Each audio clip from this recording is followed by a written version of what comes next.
글로벌 플랫폼이 굉장히 중요합니다. 그리고 플랫폼은 미디어 비즈니스만 있는 게 아니라 물류 비즈니스가 더 중요하잖아요. 그래서 글로벌 플랫폼으로 갔을 때와 못 갔을 때 우리나라는 콘텐츠 쪽의 프로덕션 파워는 어마어마하게 성장을 했는데 전 세계를 상대로 뿌려주는 플랫폼은 없어요. KT 안 됩니다. SKT 안 됩니다. 없어요. 아예 없어요. 리저널 플랫폼도 못해요. 아시아도 못 뿌려요. 근데 그 넷플릭스는 또 어떤 회사냐? 원래 이게 블록버스터 비디오 샵으로 출발한 회사거든요. 이 사람들은 콘텐츠는 없어요.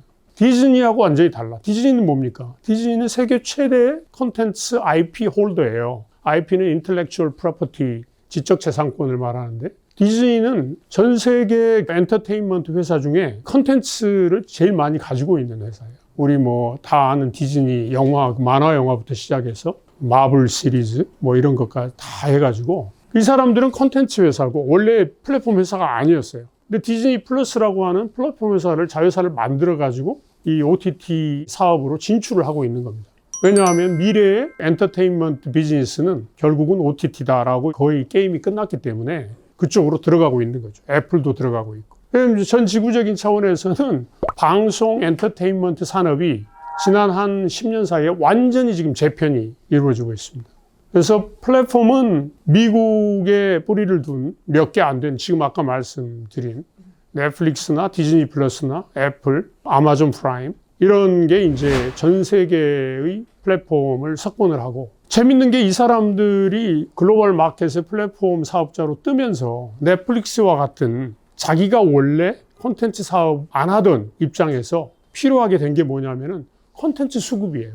왜냐하면 자기의 제일 큰 위협적 경쟁자가 디즈니인데 디즈니는 엄청난 콘텐츠를 가지고 있단 말이죠. 그걸 싸워서 이기려면 나도 내 콘텐츠를 가져야 되는 거예요. 왜냐하면 디즈니가 자기 콘텐츠 쉐어하지 않으니까. 그러다 보니까 넷플릭스가 이제 전 세계에 콘텐츠 만들 수 있는 프로덕션 전부 눈여겨보고 돈을 막 투자를 하면서 콘텐츠 수급을 하는데 한국을 눈여겨보게 된 거죠. 왜냐하면 한국이 기생충 같은 거 만들어서 세계 무대에 뜨고 있고 아시아권에서 이미 드라마로 평정을 하고 있고 더더군다나 프로덕션 가성비가 1위인 거예요. 한국에서 지금 예를 들어 스퀴드 게임 같은 경우가 대표적인 사례인데 넷플릭스가 전 세계에 투자해가지고 여러 가지 프로그램들을 만드는데 요거 10개 만들 정도의 비용을 보통 할리우드에 뿌린단 말이죠. 그런데 결과는 이거보다 높지도 않아요.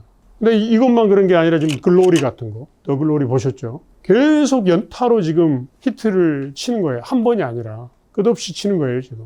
그러니까 넷플릭스는 한국 프로덕션에 투자하지 않을 이유가 하나도 없는 거죠. 10분의 1, 20분의 1, 최고 같은 40분의 1의 비용으로 한국 프로덕션에 투자를 하면 뽑아낸다는 그런 걸 우리가 이제 오프쇼어링, 뭐 비즈니스에서 오프쇼어링이라고 그러잖아요. 베트남에 중국에 진출했다가 중국 인건비가 올라가고 뭐 비즈니스 하기가 어려워지면 거기서 빼내가지고 다시 이제 리턴하거나 딴 데로 이제 빼돌리는 거를 오프쇼어링 전략이라고 하는데 그래서 넷플릭스와 같은 그 OTT의 국내 진출, 그 다음에 국내 협업 이 상태가 아주 상반된 결과를 가져왔어요. 프로덕션 업계는 은근히 좋아하죠. 왜냐하면 뭐 돈이 막 들어오니까. 근데 이제 플랫폼 업계는 자기들의 비즈니스에 스트레트가 되니까 싫어하는 입장이 됐어요. 근데 이런 넷플릭스 임팩트가 우리나라의 뭐 여러 가지 형태로 우리나라뿐만 아니라 전 세계적으로 글로벌 마켓을 바꾸는 효과를 지금 발휘하고 있는데요.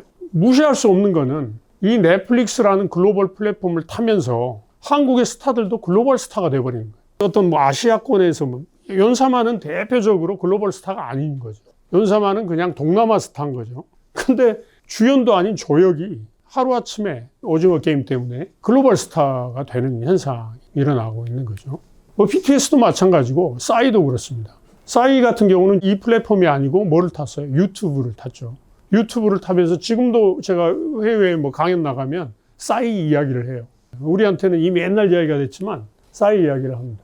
이 OTT라고 하는 글로벌 텔레비전이 드디어 우리 지금 인생에 도착을 한 거예요.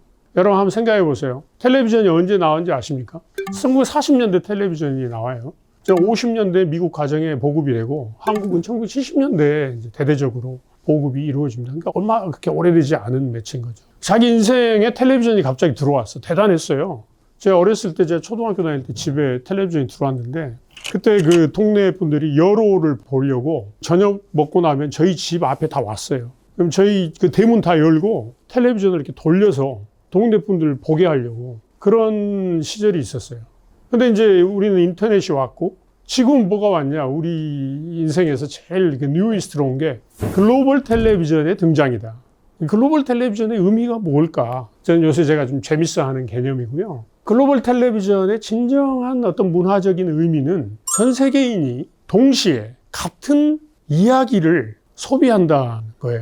그게 무슨 의미가 있을까? 마지막으로 제가 소개하고 싶은 개념이 이건데, 베네딕트 앤더슨이라고 하는 인류학자가 있어요. 이분이 남긴 이제 명저 중에 하나가 Imagined Communities라고 하는, 우리나라 다 번역되어 있습니다. 상상의 공동체라고 하는 명저를 남겼어요.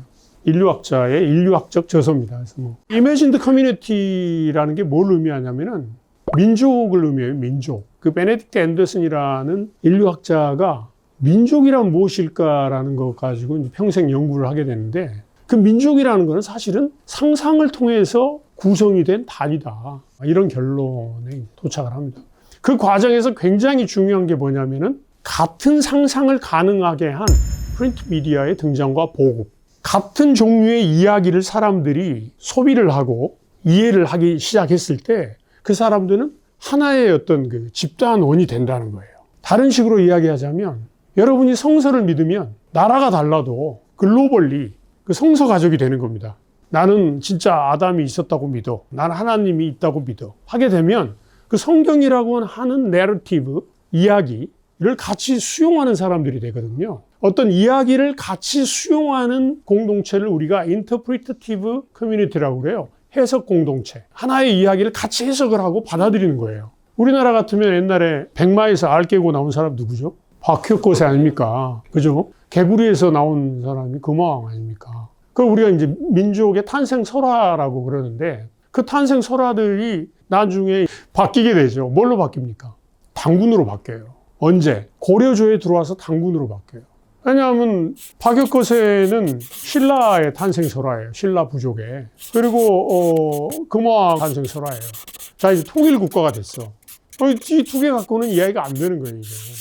그러니까 통일 국가를 아우를 수 있는 탄생 설화가 필요한 거예요. 일본은 그게 아마테라스라는 여신이 이야기가 되고, 유대인한테는 야훼의 이야기가 되는 거잖아요. 그래서 부족의 탄생 설화가 전 세계적인 해석 공동체를 이루는 레벨로 이제 올라간 게 유대인의 이야기가 되는 거고, 우리나라의 탄생 설화는 거기까지는 가지를 못하고 당군에서 이제 머무르게 되잖아요. 그 이야기를 믿냐 안 믿냐, 사이언스냐 아니냐, 이게 중요한 게 아니에요. 우리가 그걸 받아들이잖아요. 그게 뭐 어떤 사람은 뭐 웃긴 소리 네 하면서도 받아들이는 거예요. 그런 어떤 설화가 공유되고 있는 집단을 우리가 이제 아까 말씀드린 해석 공동체라고 보는 거고, 그 해석 공동체의 탄생은 같이 어떤 스토리를 수용할 거냐, 못 할 거냐, 뭐 이런 거에 의해서 조건화가 되는 거죠. 그래서 우리는 사실은 근대화 과정에서 그런 옛날 이제 이야기들은 전부 옛날 이야기로 남게 되고 계속 새로운 이야기들을 받아들이게 됩니다. 그 중에 하나가 한국이 예를 들어서 그리스도교를 받아들인 거, 200년 전에. 또 그 이후로는 그뿐만 아니라 서양의 어떤 철학을 받아들이는, 세계관을 받아들이는 거죠. 그래서 계속적으로 우리는 뭔가 새로운 세계관을 받아들이는데, 이 재밌는 게 저는 최초의 글로벌 OTT의 등장은, 여기서 이제 동시적이라는 게 굉장히 중요한데, 동시적으로 같은 이야기를 전 지구가 소비를 하고 하나의 어떤 해석 공동체로 나아가기 시작하는 게 아니냐. 글로벌 텔레비전의 등장이라는 게. 그래서 앤더슨의 그 이미지드 커뮤니티라는 개념을 민족의 차원이 아니라 세계의 차원으로 만약에 우리가 적용을 해본다면, 이제 민족 국가의 시대가 어떻게 보면은 이제 끝나기 시작을 하는 지점으로 볼 수도 있다. 그런 이야기가 써져 있는 거예요. 사실은 아무리 작은 민족이라도 본인이 다 알고, 구성원들을 서로가 다 알고 지낼 수 있는 민족은 없거든요. 그럼에도 우리는 자기가 알지도 못하는 사람을 위해서 목숨을 버리는 그런 조직을 만들었잖아요. 그게 민족이에요. 국가의 이름으로 멀쩡한 사람 데려다가 총알바지 시키고 다 죽어도 그걸 국민이 수용을 하고 살잖아요. 지금 우리가 그런 지경에 살잖아요. 지금 그 많은 우크라이나 사람이 그렇게 해서 죽고, 수많은 러시안들이 지금 전선에서 그렇게 죽고, 하마스가 죽고, 뭐 이스라엘리가 죽고, 근데 그게 뭐 마치 아무렇지도 않다는 듯이, 더 나가서 더 죽어야 된다는 듯이 휘둘리면서 살고 있잖아요. 그게 사실 이상한 거 아닌가요? 사실 이상할 뿐만 아니라 굉장히 잔인한 거고, 어떻게 보면 인류의 현재 문명의 수준은 불행하게도 그 정도 선에서 멈춰 있다. 그걸 우리가 돌파하고 나가지 못하면 전쟁은 끝나지 않고 민족과 국가의 이름으로 계속 누군가를 죽여야 되는, 그죠? 우리는 그거를 이제 끝내야 될 것 같은데, 우리가 자랑한 그 문명을 생각을 한다면 공동체에 대한 상상을, 제가 세계관이라는 거에서 출발을 했습니다만은 어디까지 가지고 가야 될까? 특히 우리나라처럼 남북 갈등, 또 남남 갈등, 그 쪼개진 나라에서 다시 또 자기들끼리 못 잡아먹어가지고 이렇게 난리를 치는 이런 상황에서 출구는 어디인가?